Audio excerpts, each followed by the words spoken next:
naturel dans Bonsoir et merci à tous pour ce 5e Skeptics in the Pub. En cette fête d'Halloween, on propose d'enchaîner bien d'actualité, la sorcellerie en Occident.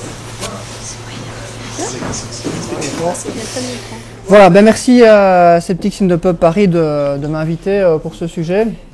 Je vais me présenter très brièvement pour ceux qui me connaissent pas.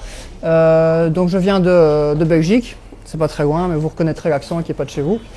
Je suis président d'une association qui s'appelle le Comité Para, qui est une association sceptique très ancienne qui date de l'après-guerre, qui organise en gros pas mal de conférences scientifiques sur différents sujets, essentiellement des sujets qui sont parfois un peu en bordure des sujets scientifiques classiques.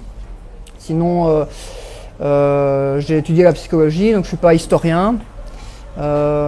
Et donc pourquoi est-ce que je présente cette conférence ? Simplement parce que c'est un sujet qui m'intéresse beaucoup depuis longtemps et que je suis toujours resté un peu sur ma faim par rapport à ce qui était présenté par d'autres, ce qu'on peut trouver dans des vidéos ou d'autres articles. Souvent la sorcellerie est présentée en parlant d'une époque bien précise et pas avec une vue d'ensemble qui permet de comprendre un peu comment on en est arrivé à ce que vous connaissez, enfin ce que vous avez comme vision de la sorcellerie, qu'on voit dans les films, dans les livres un peu contemporains, donc la sorcière maléfique qu'on brûle sur les bûchers. Voilà, ça c'est une époque et avant ça il y a tout un déroulement. Et voilà, moi ce qui m'a intéressé c'est vraiment d'aller plutôt étudier toute cette histoire depuis un peu le début de l'humanité. C'est un peu de ça que je vais vous parler. L'idée, c'est que vous ressortiez de la conférence avec une idée d'ensemble, en fait, de tout ce qu'il y a, tous les éléments clés qui a amené à la vision de la sorcellerie, voilà, que vous avez vu dans les films, et puis la sorcellerie contemporaine un petit peu après, dont je dirai quelques mots à la fin de la conférence. Alors, je vous montre un petit plan un peu de ce qu'on va aborder. Donc, il y aura d'abord quelques éléments d'histoire de la sorcellerie avant le XIIe siècle. Après ça, il y a une partie qui parlera plutôt de ce qu'il y a entre le XIIe siècle et le début du XVIIIe. Voilà, qui est un peu la période après la fin des grandes chasses aux sorcières, en fait. Donc on fera un petit portrait de la sorcière à cette époque, donc c'est 17e, 18e. Je vous dirai quelques mots aussi des archives du Parlement de Paris, qui a pas mal répertorié des données sur ce qui se passait en France avec les derniers procès pour sorcellerie. Je dirais quelques mots aussi des procès des sorcières de Salem, qui est le truc que tout le monde connaît. Et puis je dirais quelques mots de la sorcellerie contemporaine, donc qu'est-ce qu'il y a après en fait la sorcellerie démoniaque qui est un peu, qui est plus vraiment ce qui existe maintenant, même si c'est ce qu'on voit dans les films évidemment. Voilà, alors pendant toute la conférence, en fait, ce que j'expliquerai, ça passera un peu par 4 époques où la vision de la sorcellerie a évolué. La première époque, c'est une époque qu'on pourrait appeler la sorcellerie mécanique, donc qui consistait essentiellement à faire un appel aux forces de la nature, en fait. Donc, vous verrez qu'à cette époque-là, voilà, la sorcellerie, c'est juste un appel aux forces de la nature. Il n'y a pas de démons, il n'y a pas de choses comme ça, c'est assez simple. Après ça, il y a une deuxième époque qu'on pourrait appeler la sorcellerie spirit. Donc là, l'appel aux forces de la nature, ça disparaît un peu pour plutôt aller vers l'invocation des esprits ou des dieux qui sont à l'époque vus comme neutres. Donc c'est pas des dieux maléfiques ou bienfaisants, c'est plutôt des dieux qui sont neutres à l'époque, qui sont un peu comme les humains, avec leurs défauts et leurs qualités. Après ça, il y a une troisième époque, bon, ça reste un peu toujours la sorcellerie spirit, mais il y a encore une différence, c'est que petit à petit, la vision de ces esprits devient une vision plutôt maléfique. Donc les esprits avant, qui étaient plutôt neutres, vont commencer à être vus après comme automatiquement maléfiques. Et on oublie un peu les dieux ça disparaît, donc il n'y a plus de rituels ou de sorcellerie qui est en lien avec les dieux, ça disparaît. Et puis on arrive à une quatrième époque, qui est celle que vous connaissez dans les films, qui est la sorcellerie satanique, où là l'invocation des esprits, c'est toujours maléfique, et c'est en plus lié à Satan, qui est le roi des démons, ou le grand démon, si on peut dire ça comme ça. Voilà. Donc c'est la sorcellerie satanique. Alors une petite définition d'abord du terme sorcellerie, j'ai pris celle de Wikipédia. La sorcellerie désigne souvent la pratique d'une certaine forme de magie dans laquelle le sorcier ou la sorcière travaille avec les énergies globales, que ce soit celles des plantes, des cycles lunaires, des saisons ou même des entités. Voilà, ça c'est la définition Wikipédia, elle est très très large et elle couvre en fait plusieurs époques différentes. Voilà, il y a aussi le terme witch, voilà, qui vient entre autres du verbe witchion ou wishion, je ne sais pas comment ça se dit en ancien anglais, qui voulait dire en fait jeter un sort. Voilà, ça c'est le terme qui est fort usité en anglais. Alors, ce qui est intéressant, au début du Moyen-Âge, en fait, le sorcier ou la sorcière, donc ça va être plutôt un professionnel comme un autre, un peu comme les rebouteux de village. Donc c'est quelqu'un qui fait des petits rituels assez basiques et qui fait des remèdes à base de plantes. Voilà, ça c'est un peu ce qu'on peut trouver avant le Moyen-Âge et puis jusqu'au début. Et on trouve des références à la sorcellerie.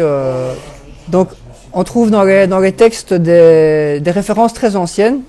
En fait, jusqu'à peu près 2000 ans avant Jésus-Christ, on trouve des références à la sorcellerie, notamment dans un code de loi très ancien qui s'appelle le code d'Hammurabi. Voilà, que vous pouvez trouver ici. J'ai fait une petite photo au musée du Louvre. C'est une grande stèle avec un code de loi. Très ancien, ça vient de Babylone. Voilà, il y a d'autres codes un peu similaires. On trouve quelques références à la sorcellerie, notamment une référence de l'épreuve par l'eau froide, qui était une méthode pour tester un peu les sorcières. J'y reviendrai par la suite. Voilà, donc ça, on peut dire que c'est un concept qui est très ancien et qui est probablement aussi ancien que l'humanité. En tout cas, il est aussi ancien que l'écriture. Voilà, donc ça ne date pas d'hier. Alors évidemment, plein d'autres termes qui ont existé aux différentes époques, aussi dans différentes cultures, et qui permettaient de faire la distinction entre différents types de magie. Bon, je ne vais pas détailler là-dedans parce qu'il y a beaucoup à dire.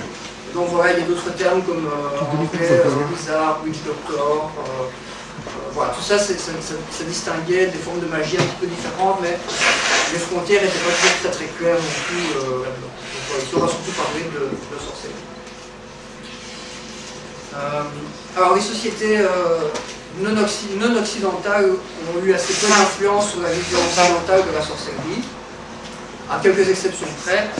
Donc il y a eu quand même des influences du Proche-Orient, donc Syrie, Irak, Égypte, notamment les Sumériens et les Babyloniens, qui disposaient d'une démonologie assez élaborée et qui pensaient que le monde était rempli d'esprits, parfois hostiles et parfois bienveillants. Vous avez tout un panthéon de divinités. Je vais vous donner un exemple qui a été influent pour la suite, c'est l'exemple de Wilitu, comment ça se dit, qui est donc ici. Voilà, donc ça c'était un des esprits sumériens le plus terrible, et qui devient en fait, après ça, du côté des Grecs, ça devient Lamia, et du côté des Hébreux, ça devient Lilith. Voilà, je ne sais pas très bien prononcer.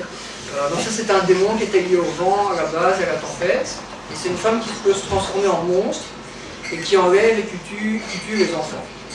Voilà. Et elle est aussi accompagnée de ses familiers, vous pouvez le voir sur la sculpture, donc qui sont essentiellement des lions et des hiboux.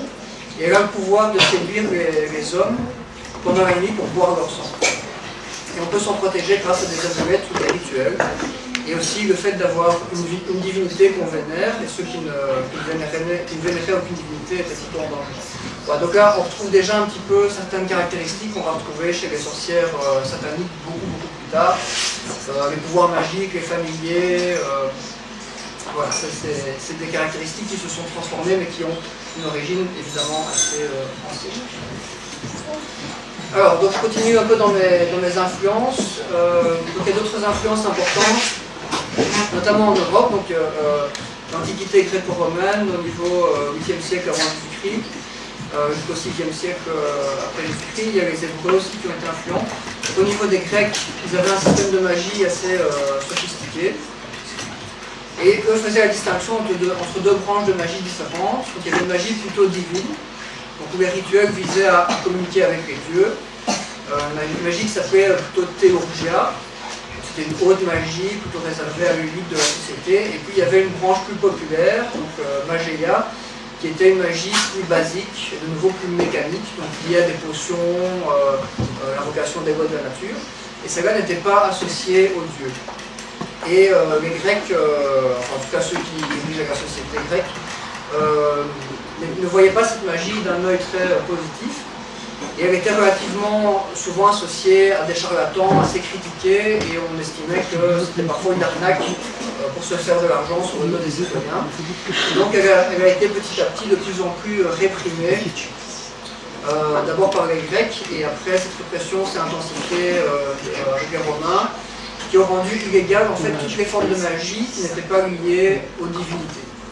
Voilà, donc la magie divine, c'est resté quelque chose de bien. Par contre, tout le reste, c'est devenu pas bien. Voilà. Et donc, il y a eu une première loi qui a été votée et qui a servi à la base déjà à persécuter un petit peu quelques personnes à l'époque des Romains. Alors, les Grecs pensaient aussi que les sorciers consultaient souvent un démon, daimon, qui était à la base un dieu mineur, en fait, historiquement. Et petit à petit, il est vu comme un être surnaturel, inférieur. Alors le démon, à la base, il n'était pas vu comme quelque chose de maléfique. D'ailleurs, Socrate racontait qu'il recevait de bons conseils de son démon. Vous avez sans doute entendu un peu cette histoire. Donc progressivement, la vision va changer, et donc il y a plusieurs courants de pensée qui vont faire évoluer le monde spirituel en deux camps. D'un côté, il y a vraiment ce qui touche aux dieux, et d'un autre côté, il y a tout ce qui n'est pas les dieux, c'est-à-dire les démons ou les autres êtres surnaturels qui ne sont pas des dieux. Et donc petit à petit, on va attribuer toutes des caractéristiques positives aux dieux, qui vont devenir parfaits, et les caractéristiques négatives vont se retrouver de l'autre côté, du côté de tout ce qui n'est pas des dieux. Et donc le sorcier, comme lui n'utilise pas une magie qui est en lien avec les dieux, devient associé au mal et aux démons. Ça c'est un peu le point de départ des racines de la sorcellerie démoniaque. Donc petit à petit, le sorcier qui faisait des remèdes naturels devient associé à des forces surnaturelles démoniaques qui sont jugées démoniaques parce qu'elles ne sont pas liées aux divinités officiellement reconnues. Quelques infos par rapport à Dionysos. Donc vous connaissez Dionysos. Il y avait pas mal de fêtes consacrées à Dionysos du côté grec, et ils ont également un rôle à jouer. Donc pour les Grecs, Dionysos, c'était le fils de Zeus, et qui était issu de son union avec une femme humaine. Et c'est un dieu assez ambigu. C'est le dieu de la fête, de la fertilité, du vin, mais c'est aussi celui de la folie et de la démesure. Et dans une des versions de son histoire, qu'on appelle la version orphique, Dionysos est tué par des ennemis de Zeus, les titans, et il va être dépecé et puis mangé. Et donc Zeus récupère par la suite le cœur de Dionysos et le mange pour le faire renaître. Donc ce culte était public, mais il y avait aussi des célébrations privées dans des rituels plus secrets ou plus occultes. Et ces rites dionysiens, donc plus secrets, en général avaient lieu la nuit, souvent dans une cave connectée à la fertilité et au monde des esprits. Et on y réunissait pas mal de personnes. Donc il y avait des femmes qui étaient dirigées par un prêtre masculin. Les participants portaient des symboles phalliques et vénéraient un personnage à tête de chair qui représentait Dionysos. Et pas le démon, Satan, vous pouvez penser. Il est souvent représenté avec des cornes. Et le rituel se termine par une consommation d'alcool ou de drogue. Et les participants dansent jusqu'à très tard dans la nuit, parfois en pratiquant des orgies ou des sacrifices d'animaux. Voilà. Donc Dionysos est aussi accompagné par les satyres, qui sont des demi-dieux, mi-homme, mi-bête, et par les Ménades, qui sont des femmes ensorcelées par le charme surnaturel de Dionysos. Ce qui les amène à l'extase, mais aussi à la folie. Voilà, donc les Ménades pouvaient devenir aussi meurtrières et tuer ceux qu'elles rencontraient sous un coup de folie. Donc le rituel dionysien, ce qui est intéressant, c'est qu'en fait c'est très similaire au sabbat des sorcières qu'on retrouve beaucoup plus tard et qui est encore aujourd'hui un peu dans la culture quand on essaie de représenter des rituels sataniques dans les films d'horreur. On retrouve un peu en fait ce qu'on retrouvait dans les rites de Dionysos à cette époque-là. Évidemment ça a changé de nom au fil du temps, mais on retrouve un peu les racines de ce côté-là. Voilà, ça c'était une poterie qui représente Dionysos avec les satyres. Donc, et les Ménades. Alors avec ces croyances, donc on a déjà en fait les fondations de ce qui va plus tard être la vision chrétienne de la sorcellerie, qui va définir une grande partie de ce qui se passe après à l'époque des chasses aux sorcières, évidemment. Alors, comment est-ce qu'on est arrivé là? Donc les Hébreux ont en fait assez fort influencé cette vision d'une manière indirecte, notamment par la traduction de la Bible. En fait, la Bible a été traduite en grec et latin au IVe siècle par Jérôme de Stridon, qui a passé beaucoup d'années à faire ça. Et en fait, de Stridon, ce qu'il a fait, c'est qu'il a traduit certains passages avec un sens différent de ceux qui étaient présents dans la version originale. Et donc, pour vous donner un exemple, il y avait un terme qui était kashaf, qui voulait dire sorcier en fait, qui était un terme générique, qui n'était pas associé à quelque chose de maléfique. Et ce terme a été traduit après ça par maléficus, donc qui voulait dire malfaisant. Voilà, donc le sorcier, donc de nouveau neutre, devient un sorcier malfaisant par un changement de terminologie. Et ce terme après ça va être associé à tout ce qui est diabolique, évidemment. Et il y a eu d'autres auteurs qui ont continué à modifier les textes par la suite. Notamment, il y a une autre version de la Bible qui est très connue, qui s'appelle la King James Bible, qui a été écrite en 1611 par James Ier. Et donc, ce roi était un féru de démonologie. Le roi était un féru de démonologie et il avait très peur des sorcières. Et donc, il a fait traduire en fait tous les termes qui faisaient référence à sorcier dans la Bible par witch. Voilà, on retrouve ce terme witch qui est très connu aujourd'hui. Et donc les sorciers, les magiciens, c'est devenu witch. Voilà. Donc l'ancien terme kashaf, ça a disparu, c'est devenu maléficus ou witch. Et donc voilà, toute référence dans la Bible après à la sorcellerie, c'était automatiquement quelque chose qui était lié aux démons, à Satan, à des choses plutôt maléfiques. Alors il y a beaucoup de théologiens donc, qui ont contribué aussi à ces changements. Par exemple, Saint Augustin, ça c'est 300-400 après Jésus-Christ, donc il a été un des théologiens chrétiens les plus importants, et il a décrété à son époque que les autres religions, ainsi que la sorcellerie et d'autres pratiques païennes, c'était en fait toujours l'œuvre du diable. Voilà, donc pour Saint Augustin, qui était très tolérant visiblement, tout ce qui n'était pas sa religion, en fait c'était le diable. Voilà. Et donc Saint Augustin a été assez influent, ainsi que d'autres théologiens évidemment du même tonneau. Et donc ils ont transformé vraiment la vision des choses encore plus, pour que voilà, tous les esprits, tous les dieux païens, y compris les dieux grecs, c'est devenu des démons. Les dieux celtes, c'est la même chose, et tout ce qui était plutôt spiritualiste, mais qui n'était pas des divinités, c'est devenu des démons inférieurs ou des trucs sataniques. Voilà. Donc l'idée était évidemment un projet politique d'écraser tout ce qui n'était pas la religion de Saint Augustin. Alors toute forme de divin et de magie non chrétienne est donc devenue une part d'un grand complot de Satan pour dominer le monde. Le complotisme, ça date pas d'hier. Et la population n'a pas toujours suivi ces visions théologiques. Évidemment, il y avait beaucoup de croyances différentes, mais elles ont été petit à petit quand même assez fort écrasées par la religion chrétienne, catholique. Et voilà, c'est devenu des choses cachées qu'on pratiquait un peu dans son coin et qui ont en partie quand même disparu aussi pour laisser la place aux grandes religions. Voilà. Par contre, la sorcellerie ne devient un crime poursuivi que quand même beaucoup plus tard, même s'il y a eu quelques procès ou exécutions avant le XIIe siècle, c'est quand même assez rare et ça vient quand même plus tard. Donc il y a eu une tentative politique d'écraser un peu toutes les autres spiritualités, mais c'était pas non plus en mettant tout le monde en prison ou en faisant des exécutions à tour de bras. Alors plusieurs groupes religieux ont été associés à l'hérésie puis à la sorcellerie. Ça a été le cas des cathares par exemple, des gnostiques, des manichéens. Voilà. Et il y a eu aussi une série de démonologues assez connus qui ont répandu un peu toutes ces idées sataniques et ces peurs jusqu'au XVe siècle, et qui n'étaient pas forcément des théologiens ou des hommes d'église, c'était plutôt des gens qui venaient, enfin qui adhéraient évidemment à la religion en place, mais qui pouvaient venir d'autres bords, et qui ont répandu des visions plus radicales de ces idées sataniques. Et notamment, il y a eu une invention qui a permis de contribuer beaucoup à répandre toutes ces visions sataniques de la sorcellerie, c'est l'invention de l'imprimerie, puisque ça a permis de diffuser beaucoup plus les écrits.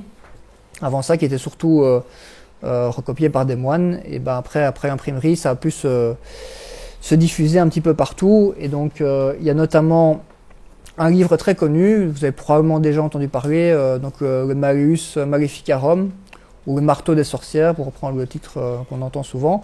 Donc ça, c'est un livre qui a été publié en 1486, et qui va avoir un impact majeur, c'est un peu après l'invention de la presse, qui a un impact majeur sur la vague de persécutions et de procès qui vont suivre après ça.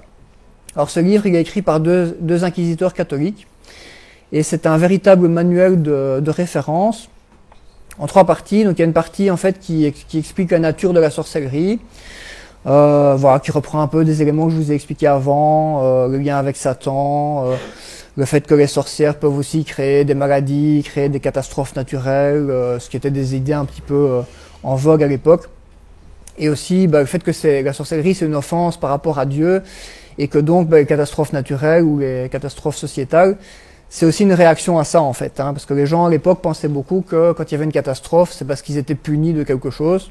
Donc cette vision est très présente dans les textes de l'époque. Et donc on accuse du coup ceux qui ne sont pas, qui pratiquent pas bien la religion d'être mauvais chrétiens, d'amener des catastrophes. Voilà. Donc les sorcières, dans la deuxième partie de ce livre, ils sont décrites essentiellement comme des femmes. Voilà. Donc la sorcellerie est aussi associée à pas mal de sexisme, on en reparlera tout à l'heure. Voilà, c'est un livre qui est très sexiste fondamentalement et qui insiste beaucoup sur le fait que les femmes sont des êtres faibles, manipulables, et aussi des tentatrices qui vont essayer d'influencer les hommes pour les faire tomber dans les choses sataniques.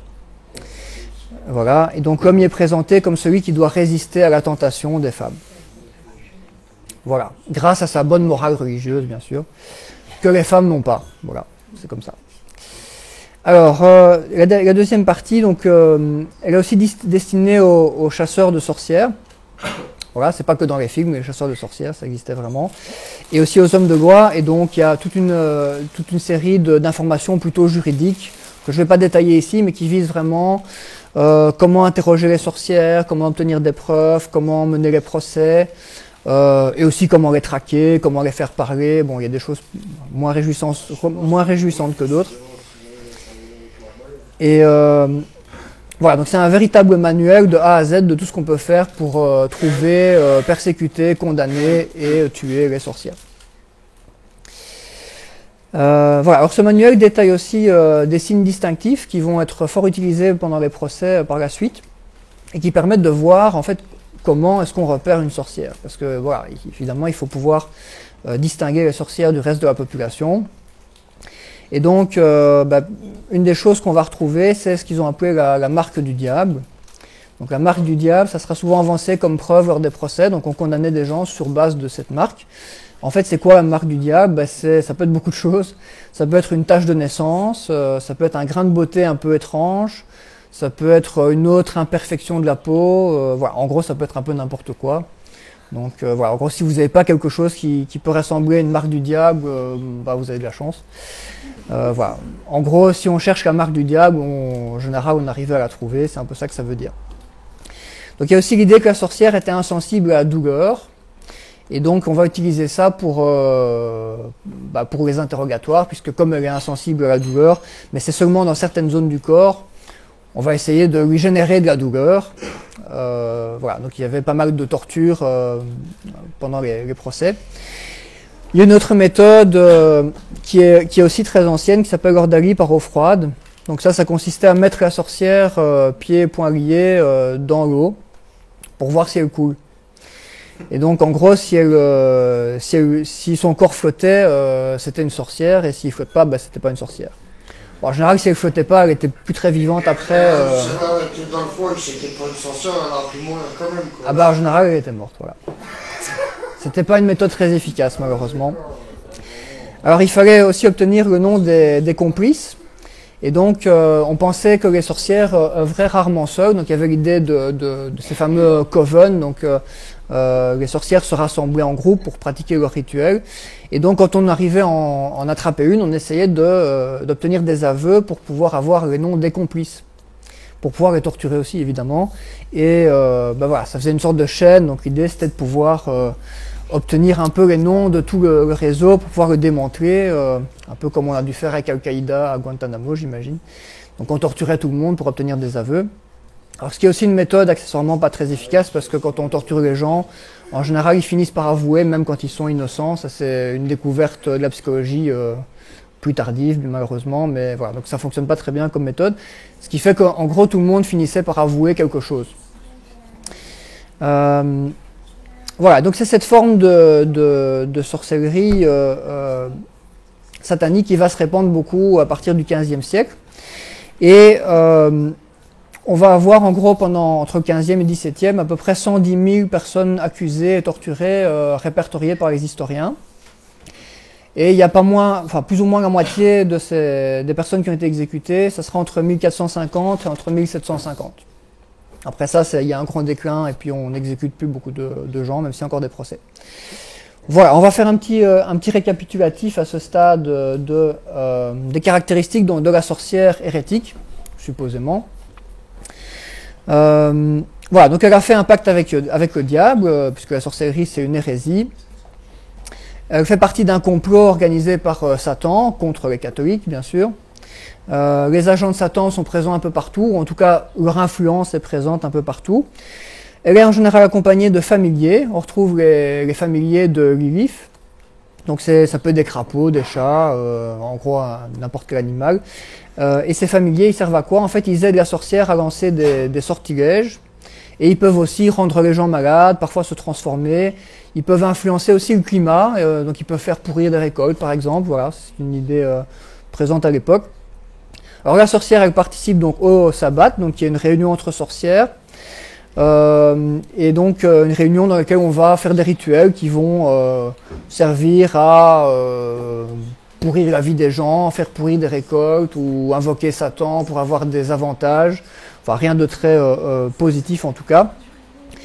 Et le sabbat, en général, dirigé par un démon, qui est donc un avatar de Satan. Et les sorcières, en général, en tout cas, on imagine qu'elles ont des relations sexuelles avec cet avatar de Satan. Donc si vous vous rappelez un peu le rite de Dionysos de tout à l'heure, donc à la base, il y avait un prêtre humain, mais avec des cornes un peu déguisées, et des femmes. Donc ce prêtre, à cette époque-là, c'est devenu carrément l'avatar de Satan, quoi.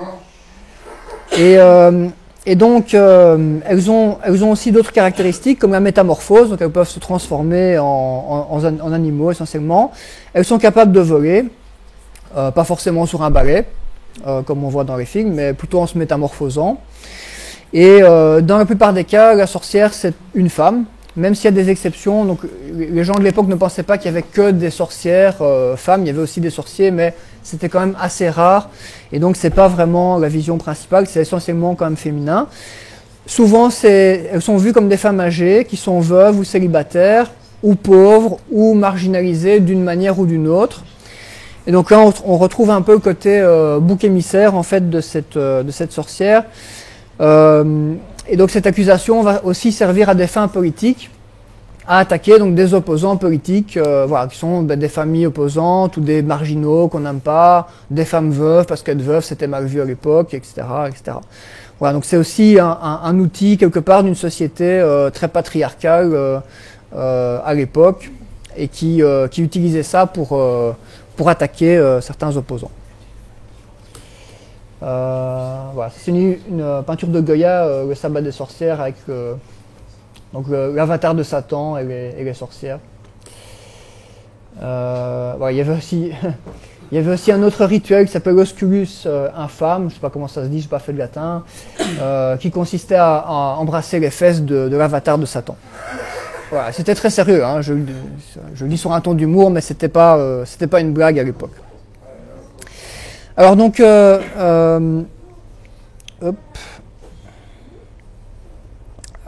je vais vous dire maintenant quelques mots de Salem.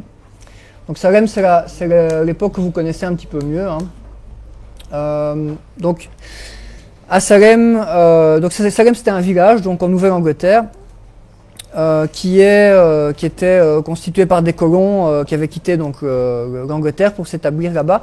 Donc c'était pas des colons catholiques, c'était des protestants, et des protestants en fait très rigoristes. Et donc ils se sont, pour des raisons de désaccords religieux, ils sont notamment partis coloniser donc, la Nouvelle-Amérique. Et Salem, donc, c'était un petit village dans lequel il y avait beaucoup de conflits autour de questions financières, de possession de terres, et aussi des colons qui vivaient dans la peur des Indiens. Hein, c'était pas encore l'époque où l'Amérique avait... enfin, les futurs Américains avaient pris possession de toute la terre, donc il y avait encore des Indiens et des conflits avec les Indiens. Et donc Salem a été fondé par des puritains, donc qui étaient en conflit avec les protestants, et qui avaient donc des croyances très conservatrices, inspirées du calvinisme. Donc pour eux, par exemple, la musique était interdite. Il y avait juste des hymnes religieux. Les jouets, c'était interdit. La danse, c'était interdit. Les fêtes de Noël, c'était interdit. Voilà, c'était pas une société très très rigolote. Et le but, c'était, ce qui était très important pour eux, c'était d'éviter la damnation éternelle en menant une vie de piété. Et c'était vraiment un objectif très important pour eux, beaucoup plus que pour les protestants en Angleterre. Et donc en 1692, deux enfants, donc Betty Paris et Abigail Williams, ont commencé à présenter des crises d'épilepsie. Enfin, aujourd'hui on pense que c'est des crises d'épilepsie, évidemment à l'époque c'était pas connu. Elles criaient, elles faisaient des sons bizarres, elles se contorsionnaient et elles rampaient en dessous des meubles. Et donc le médecin local a décrété que ces crises c'était trop grave pour être liées à une condition médicale et que c'était probablement de la sorcellerie. Voilà, ça c'est le tout début en fait de l'histoire de Salem. Et donc après ça, certaines de ces enfants ont été interrogées et elles ont désigné d'autres personnes qui vont être en fait le début d'une suite d'interrogatoires où chaque personne interrogée va en fait désigner d'autres personnes pour des raisons différentes. Bon, l'histoire de Salem est assez bien connue en détail. Je ne vais pas tout vous raconter parce qu'il y en aurait pour une heure, mais en gros, en fonction des complices ou des désignations qui ont été faites, les motivations étaient différentes. Il y a des personnes très marginalisées qui ont été citées, il y a des personnes qui étaient des opposants politiques, de familles rivales, il y a des personnes qui étaient un peu le rebouteux du village, voilà, ça a fait un peu le tour. En gros, toutes les personnes qui ont été interrogées balançaient un peu les noms de ceux qui n'aimaient pas, et ça a créé une sorte de transmission comme ça, un petit peu presque comme un virus, où plein de personnes ont commencé à avouer des pratiques de sorcellerie. Il y a eu en fait 140 accusations à peu près, rien qu'en 1692 à Salem. Et donc ces accusations visaient parfois plusieurs membres d'une même famille, parfois même aussi les avocats qui défendaient les accusés. Voilà, ça se répandait un peu facilement. Et comme vous avez vu tout à l'heure, donc comme les critères pour accuser les gens ou voir qui étaient des sorcières, c'était un peu flou, bah, du coup ça pouvait se répandre facilement et c'était pas forcément très clair de faire des distinctions. Donc à Salem, les 3/4 des procès ont concerné des femmes qui étaient de nouveau jugées plutôt faibles, tentatrices à l'époque. Et il y a eu plusieurs dizaines d'exécutions, essentiellement des femmes. Il y a eu un homme exécuté au début. Pendant la première année, et la plupart des accusés, après ça, il y en a beaucoup qui croupissaient en prison, parce qu'assez vite, on a eu un peu plus de mal quand même à exécuter les gens à tour de bras, et donc il y a eu les autorités de ce village qui ont commencé à s'inquiéter, parce qu'au début, Salem, en fait, donc les colons dépendaient encore de l'autorité en Angleterre, qui à un moment a envoyé un gouverneur qui est venu créer un tribunal spécial pour juger les sorcières, parce que le gouvernement commençait à s'inquiéter en fait des jugements et des exécutions qui s'enchaînaient, et donc ils ont essayé de mettre un peu d'ordre, et ils ont envoyé un gouverneur pour ça, et il y a notamment une autre personne qui a beaucoup contribué, qui s'appelait Increase Matter, qui a contribué à créer un tribunal spécial à l'époque uniquement pour juger les sorcières. Et donc Increase Matter, qui est ici, en fait, c'est un intellectuel très connu à l'époque, qui est le président d'Harvard, donc l'université d'Harvard, voilà, 1685, 1701. Et donc, dans ce tribunal spécial, ils ont commencé à réfléchir un peu plus au jugement des sorcières et à essayer de réfléchir d'une manière un peu plus rationnelle pour essayer de distinguer les personnes qu'il fallait condamner de celles qui étaient peut-être innocentes. faut savoir qu'au début, on pensait que tout le monde était coupable, et voilà, donc c'était assez simple. Alors, spécificité assez locale à cette région, donc il y a une évidence pour les tribunaux, enfin une preuve pour les tribunaux qui a été très fort utilisée, qui n'était pas forcément utilisée ailleurs, c'est ce qu'on appelait l'évidence spectrale. Et donc ça a servi à condamner en fait beaucoup de gens. Donc l'évidence spectrale, c'est quoi? En fait, les sorcières étaient, on pensait qu'elles pouvaient ensorceler leurs victimes, et que pendant leurs rêves, donc les victimes pouvaient avoir des rêves dans lesquels elles voyaient ces ensorcellements, où elles pouvaient voir les sorcières. Et il y avait aussi des situations où on pensait qu'on pouvait voir le spectre d'une sorcière, ou en tout cas quelque chose de résiduel de sa présence, et ça permettait d'indiquer qui était l'auteur du crime de sorcellerie. Et donc les cours à l'époque ont condamné beaucoup de personnes sous base de ces évidences, parce que il suffisait en gros de dire que vous aviez rêvé de Madame Machin qui vous jetait un sort, pour que les jurés se disent ah ben voilà une bonne preuve, c'est une bonne raison pour condamner la sorcière.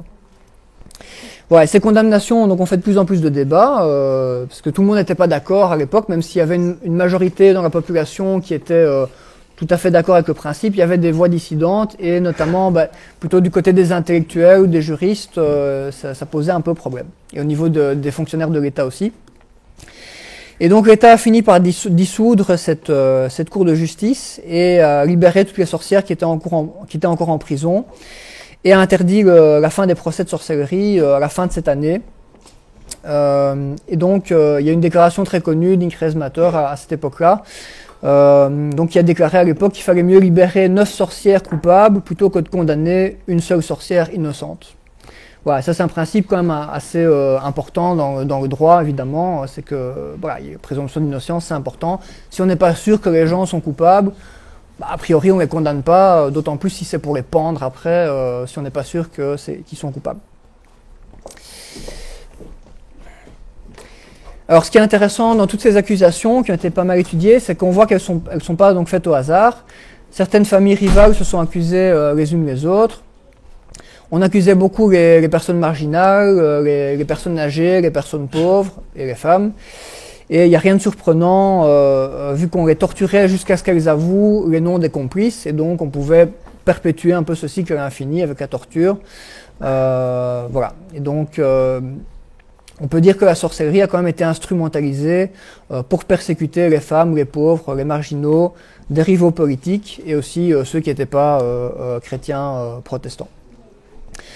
Alors il y a eu d'autres théories à Salem qui ont visé à expliquer un petit peu ce qui s'est passé, notamment l'intoxication à l'ergot de seigle, qui est un champignon qui pouvait contaminer les céréales et créer des convulsions, des spasmes ou des hallucinations. C'est une théorie qui est intéressante, et elle a peut-être expliqué certains cas. Maintenant, elle est difficile à prouver, et donc on ne saura pas si elle est vraie, mais elle est souvent citée par les historiens. Alors, je vais vous donner quelques infos maintenant sur Paris, le procès en appel au Parlement de Paris. En fait, il y a eu aussi beaucoup de procès pour sorcellerie en France. Et ce qui est intéressant, c'est que très vite, tous ces procès se sont retrouvés à la Cour d'appel de Paris, parce que l'État a interdit les condamnations sans appel assez vite. Les juristes étaient relativement en avance sur une vision un peu rationnelle de ce qui se passait là-dedans. Et donc, voilà, les procès pour sorcellerie étaient déjà interdits 20 ans avant l'histoire de Salem à peu près. Et il y a un historien qui s'appelle Alfred Sommand qui a réalisé un travail de recherche assez impressionnant au niveau des archives du Parlement de Paris, et qui a été décortiqué tous les procès entre 1565 et 1640, ce qui faisait à peu près 750 procès.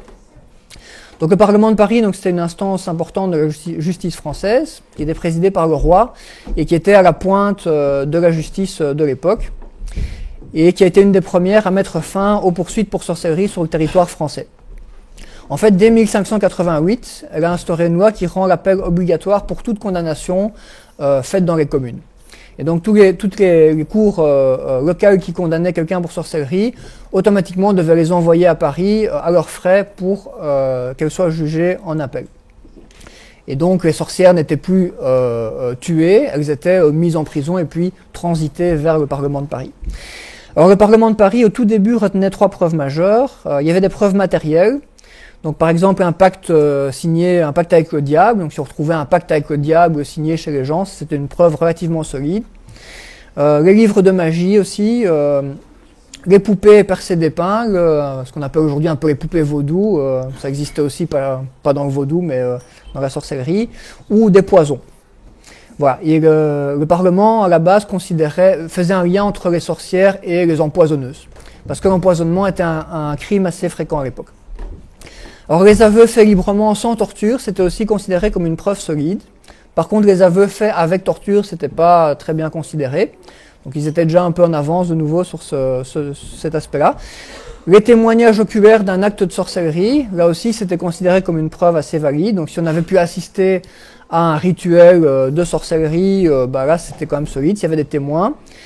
Par contre, la marque du diable, ça n'avait pas grande valeur juridique. Alors ces preuves, elles étaient jugées nécessaires malgré les plaintes des démonologistes de l'époque qui trouvaient que c'était beaucoup trop demandé et qu'on pouvait condamner les gens avec moins que ça et que ça fonctionnait très bien. Alors en 1601, donc le Parlement de Paris donc, rend illégale l'épreuve de l'eau suite à de nombreux procès qui étaient jugés scandaleux par l'opinion publique, donc jeter les sorcières à l'eau. Voilà, il y a eu beaucoup de décès, donc fatalement ça a créé pas mal de critiques. En 1640, le Parlement a sanctionné tous les magistrats qui ne respectaient pas ces principes et qui condamnaient encore des sorcières abusivement. Et en 1670, c'est la fin des procès pour sorcellerie. Et les confessions sont considérées comme des hallucinations, des délires. Donc même si une sorcière confessait devant la cour qu'elle était une sorcière, qu'elle pratiquait la sorcellerie, ça n'avait plus aucune valeur légale. Voilà. Voilà. Et là aussi au Parlement de Paris, donc on a aussi observé que les personnes visées, c'était aussi souvent des veuves, des mendiants, des personnes pauvres, des opposants politiques. Par contre, il y avait un peu plus d'hommes qu'en Amérique. Il y avait encore une majorité de femmes, mais qui était quand même beaucoup moins importante. Il y a eu pas mal d'hommes condamnés en France, ce qui n'était pas le cas à Salem par exemple. Voilà, alors on s'est rendu compte aussi, les historiens ont pas mal expliqué ça, donc c'est qu'on trouvait beaucoup de preuves de la pratique de la sorcellerie pour une minorité d'accusés, même si nombre d'entre eux n'avaient en fait jamais pratiqué de la sorcellerie. C'est-à-dire qu'il y a des gens qui étaient condamnés pour sorcellerie et qui en fait n'avaient aucune pratique en lien avec ça. Donc en fait les gens qui avaient vraiment une pratique qui était en lien avec la sorcellerie et qui de par eux-mêmes donc l'admettaient ou l'avouaient ou en tout cas l'assumaient, c'était vraiment très très rare. Voilà. Et donc les historiens avec le recul pensent qu'en fait il existait des gens qui pratiquaient vraiment de la sorcellerie mais qu'ils étaient en fait peu nombreux et que la plupart des condamnés en fait n'avaient aucun rapport avec des pratiques spiritualistes. Voilà. C'était des protestants comme les autres. Voilà, ces informations montrent bien donc la difficulté pour les cours locales d'avoir géré toute cette violence et le manque de raison un peu dans la population qui exigeait des lynchages et des exécutions très facilement. La population à l'époque vivait aussi beaucoup de difficultés sociales, économiques et médicales. Et donc ça c'est aussi un facteur qui a contribué, selon les historiens, à ces peurs des sorcières parce qu'on avait besoin de boucs émissaires pour les famines, pour les maladies, et donc on en cherchait, et les sorcières c'était un bon bouc émissaire.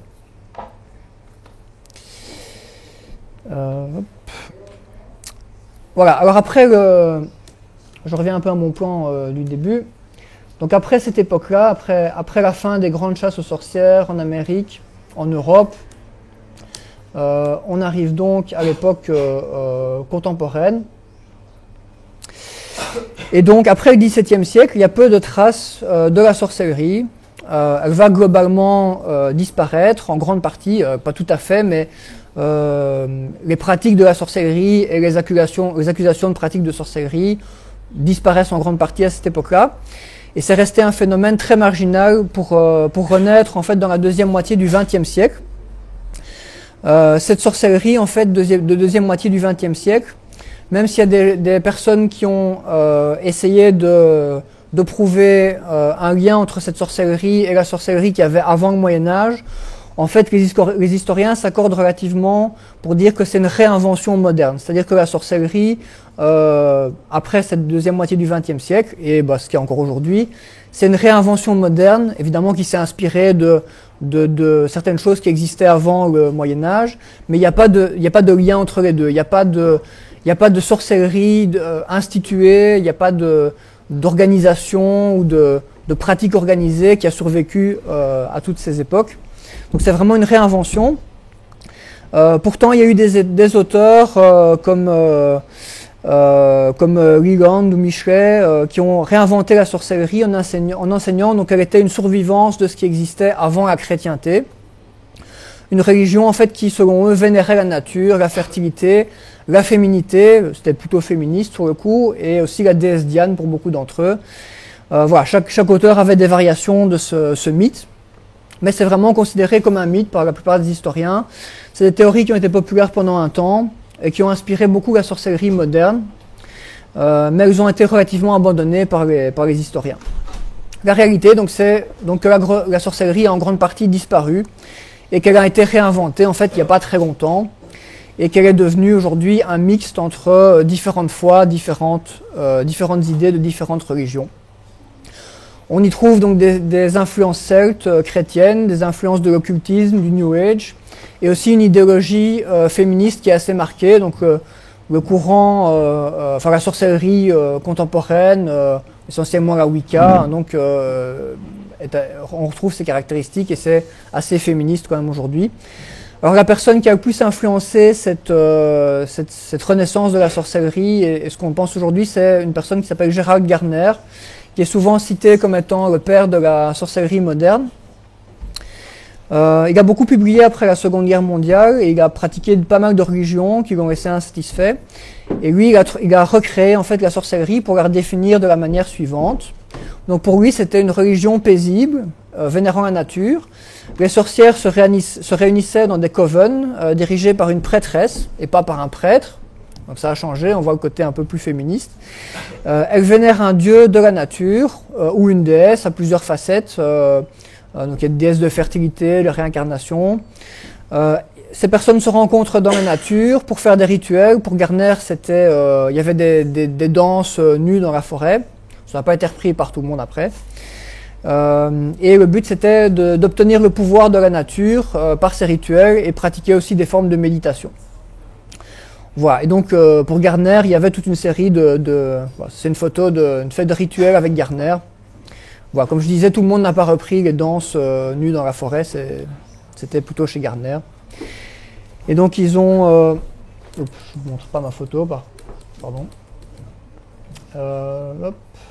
Voilà, le rituel chez Gardner. Et donc ils ont en fait rebaptisé, réinventé toute une série de fêtes annuelles. Voilà, la fête de Samin, 31 octobre, Yule, Beltane, etc. C'est des noms que vous avez déjà entendus, hein, on retrouve ça ailleurs aussi. Et donc ce mouvement va continuer à être défini de manière différente par de nombreux auteurs, parce qu'aujourd'hui il y a pas mal de branches de la sorcellerie contemporaine. Il n'y a pas de dirigeants de ce mouvement, et donc chacun a ses petites variations locales. C'est assez difficile de savoir lequel de ces mouvements va prendre de l'ampleur ou va devenir plus influent, on ne sait pas très bien. Mais ce qu'on peut dire, c'est qu'il y a quand même des caractéristiques qu'on retrouve un peu dans toute la sorcellerie contemporaine. Donc c'est l'animisme, le polythéisme, donc le fait de croire à un ensemble de dieux, panthéisme, il n'y a pas que des dieux, il peut aussi y avoir des divinités mineures, des esprits, etc. Il y a le féminisme qui est quand même assez présent dans la plupart de ces sous-mouvements. Il y a eu un rejet de l'idée chrétienne du péché, qui est évidemment considéré comme les praticiens contemporains par quelque chose de très négatif. Voilà, il n'y a pas que par eux que c'est considéré comme très négatif. Donc l'idée chrétienne du péché, ça a eu pas mal d'influence sur nos sociétés, au niveau de la culpabilisation notamment. Donc ça c'est globalement rejeté. Il y a aussi un principe de réciprocité qu'on retrouve un peu partout, c'est-à-dire que la plupart des praticiens de sorcellerie pensent qu'il y a un retour par rapport à ce qu'on fait. Donc si on fait du mal à quelqu'un, il y a une sorte de retour de manivelle après. Et il y a aussi une personnalisation qui est de plus en plus populaire dans différents courants de magie. Je pense à un truc qu'on appelle la magie du chaos, par exemple. Voilà, donc l'idée c'est que c'est pas les rituels qui sont importants, ou la forme des rituels, ou les invocations, c'est plutôt l'intention en fait. Voilà, donc tant que l'intention y est, en fait le rituel, ça n'a pas une grande importance. Ça c'est aussi une idée qu'on retrouve dans différents livres, dans différentes séries d'ailleurs. Voilà, donc aujourd'hui il y a encore de nombreux coven qui voient le jour. Donc ils se définissent eux-mêmes, qui définissent eux-mêmes leurs idées et pratiques religieuses. Il y en a beaucoup qui s'identifient donc avec la Wicca, donc qui se décrivent comme Wiccans. C'est assez populaire en Angleterre. Bon, je pense que dans notre pays, en France, en Belgique, il y en a un peu moins. Et ils font aussi un mix avec plein de croyances qui viennent d'ailleurs, d'autres spiritualités. Donc ça reste un mouvement très ouvert et très éclectique. Voilà, ça clôturera la conférence.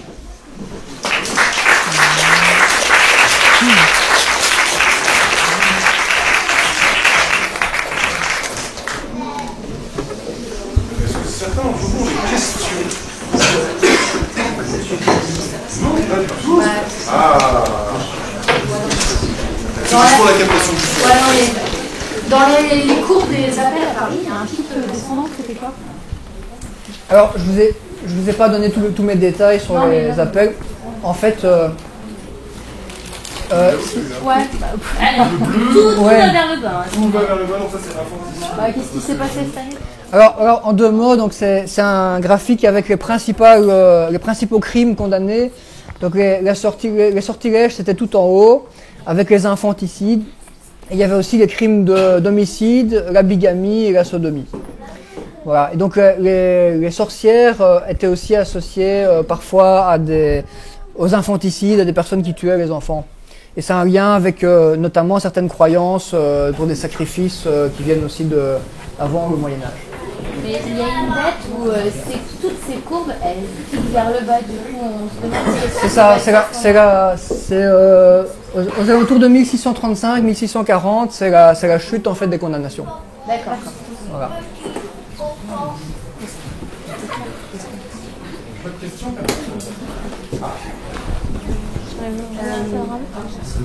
Vous avez parlé de la sorcellerie à travers les âges. Vous avez assez survolé parce que ça devient un peu compliqué de vraiment en parler en détail. Tellement il y a de choses à dire. Mais de manière plus subjective, est-ce que vous croyez en la sorcellerie? C'est une bonne question à poser à un sceptique. Alors, je fais une conférence plutôt d'histoire. Je n'ai pas donné mon avis, mais je peux vous donner, évidemment, en tant que sceptique. Personnellement, je ne crois pas à la réalité de la sorcellerie en tant que pouvoir qui permet de créer un effet. Par contre, je crois à la sorcellerie en tant que pratique spirituelle ou religion. Et si vous voulez même mon avis très personnel, pour moi, je trouve que il n'y a pas de grande différence entre la sorcellerie ou différentes sorcelleries qui existent et la pratique de la religion catholique ou autre chose.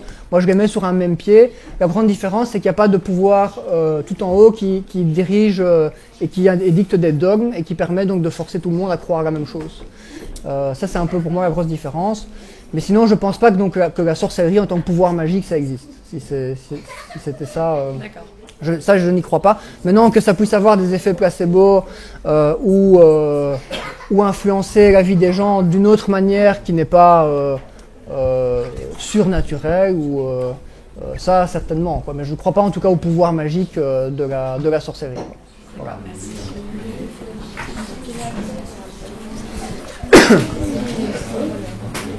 Merci à tous d'avoir... Ah, c'est pardon.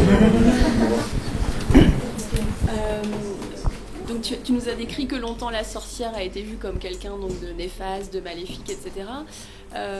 Aujourd'hui, je pense que par exemple, il y a plein de séries à la télé avec des sorcières plutôt sympas, genre Sabrina l'apprentie sorcière avec son chat Salem, ou les trois nanas de...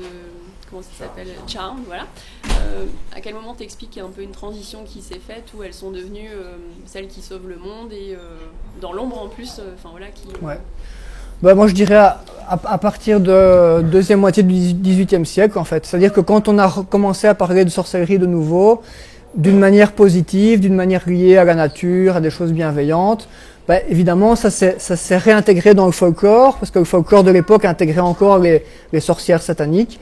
Et les deux ont continué à coexister en fait. Hein. Aujourd'hui, dans les livres, dans les romans, les BD, les films, etc., on trouve un peu un mix des deux en fait. On trouve encore des éléments de la sorcière satanique. D'ailleurs, il y a une série d'horreur qui s'appelle Salem. Si vous avez l'occasion, la première saison est très très bien faite. On retrouve toutes ces caractéristiques dedans, très bien montrées. Et puis il y a d'autres séries, comme celle que tu citais, où il y a quelques éléments un peu de la sorcellerie satanique, mais il y a aussi un côté plus positif, force de la nature, etc. Et puis il y a encore d'autres références où il n'y a plus que le côté positif, nature, qui est mis en avant. Et je pense que du côté des praticiens de la sorcellerie, par contre, le côté sorcellerie satanique, il a en grande partie disparu, même s'il est encore présent dans le folklore. Donc c'est devenu plutôt du folklore aujourd'hui, cette partie satanique. Voilà.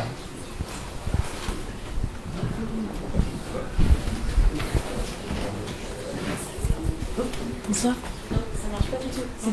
Non, il n'y a pas d'enceinte, mais en fait c'est pour la caméra. Sens-toi à l'aise. C'est un peu de la sorcellerie, c'est rigolo. Ah non, je voulais vous demander, il y a aussi des personnes qui se disent fées aujourd'hui, et je voulais savoir quelle était la différence, puisque les sorcières ont l'air gentilles. C'est une bonne idée. Alors, moi, une différence que je fais, moi je rangerais les fées dans d'autres phénomènes comme les Otterkins. Pour moi, il y a certaines personnes qui s'identifient à des identités qui intègrent des caractéristiques entre guillemets surnaturelles, c'est-à-dire des caractéristiques qui ne sont pas reconnues par ce qu'on connaît de la biologie, la nature. Voilà, donc si une personne est persuadée, par exemple, qu'elle peut, que sa race c'est en partie d'être autre chose que humain, ben ça c'est quelque chose qui sort de la science, quoi. Ça ne fait pas partie de ce qu'on reconnaît dans les connaissances médicales, scientifiques. La sorcellerie c'est un peu différent parce qu'il n'y a pas de, c'est plutôt la pratique d'un média en fait. Et du côté des fées ou des elfes ou quelque chose de comme ça, c'est pas uniquement la pratique d'un outil ou d'un média, il y a quelque chose qui touche plus à la nature même de la personne et qui change son identité, son origine.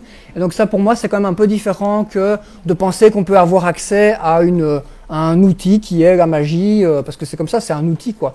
C'est pas je suis d'une autre race ou je suis en partie alien ou je suis en partie chat ou une race d'animal extraordinaire. Voilà, il y a quand même quelque chose d'un peu différent pour moi là-dedans, quoi.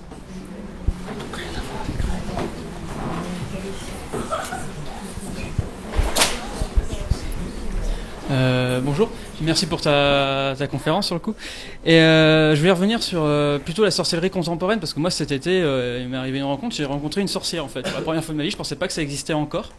Okay. Et sur le coup, j'ai pu pas mal discuter avec elle et un peu de ses croyances. Donc effectivement, sur tout ce que tu as dit par rapport au fait que ça se rapproche finalement en fait plus d'une croyance religieuse en général, pas forcément liées à des pseudosciences, donc il y a forcément toute une idée de croyance derrière, mais elles sont aussi, pour une part, très sceptiques sur beaucoup de choses, et ils parlent beaucoup de science aussi entre elles et puis entre eux, parce qu'il y a aussi des hommes dans ces mouvements-là. Et ça touche aussi à quelques petites pseudosciences, donc notamment la lithothérapie par exemple, qui est apparemment pas mal utilisée. Après il y a un petit point sur lequel je vais revenir, c'est par rapport au féminisme, parce que là-dessus il y a un truc où on a eu pas mal de débats, c'est par rapport en fait à ça, les sorcières, en tout cas sont convaincues à elles, donc je peux parler que pour ça, hein, bien sûr, ne se définissent pas comme étant féministes et refusent en fait réellement cette appellation. Non pas qu'ils sont anti-féministes, bien sûr, mais juste c'est pas du tout leur combat. Donc toi, quand tu utilises féministe, est-ce que c'est juste parce que c'est quelque chose qui peut-être remet la femme un peu au centre de la société, contrairement à ce que la société fait. Alors peut-être pas contemporainement, mais quelques périodes un peu avant. Donc on peut considérer ça comme un mouvement féministe parce que les femmes avaient un peu plus de pouvoir dans ces cercles-là que dans la société. Ou est-ce que vraiment tu parles de féminisme comme un combat féministe et sur le coup c'est peut-être pas forcément donc aujourd'hui. C'est une très bonne question. Ouais. Alors, je pense, à la base, je parle plutôt du fait que certains auteurs comme Gardner et d'autres après avaient une revendication comme un petit peu féministe. Alors après, est-ce que pour autant les personnes qui ont suivi tout ça s'identifient comme féministes? Effectivement, non. Mais je pense quand même qu'il y a une caractéristique féministe qui est plus présente dans ce mouvement-là que dans d'autres spiritualités. c'est pas pour autant que les gens vont se définir comme féministes. Maintenant, il y a aussi quand même certains groupes de sorcières qui se revendiquent aussi du féminisme. Il y a des autrices, par exemple, qui ont fait des livres qui combinent un peu les deux approches. Donc voilà, les deux coexistent. De nouveau, c'est pas quelque chose d'homogène. Donc on va trouver différentes choses et on va trouver effectivement aussi des sorcières qui ne s'identifient pas comme féministes. Donc c'est pas une caractéristique, c'est pas un mouvement féministe, quoi. Je suis d'accord avec ça.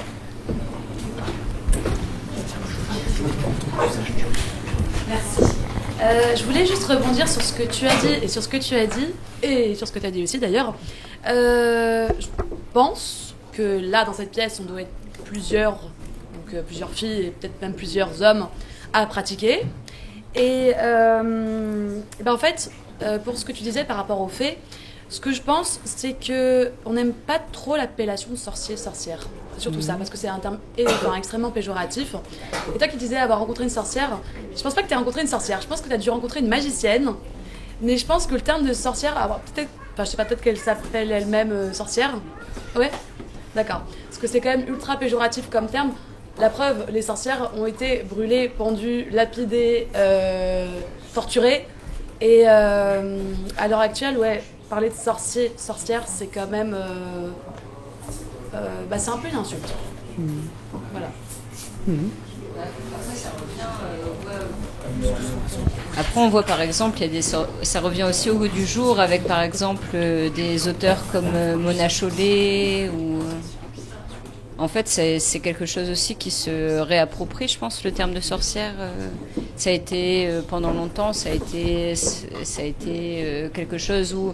En fait, je pense que ça fait peur, que pendant longtemps, le terme, il a fait peur, parce que ça a été souvent vu par des évangélistes, en fait, qui, après, qui voulaient inventer des miracles mieux que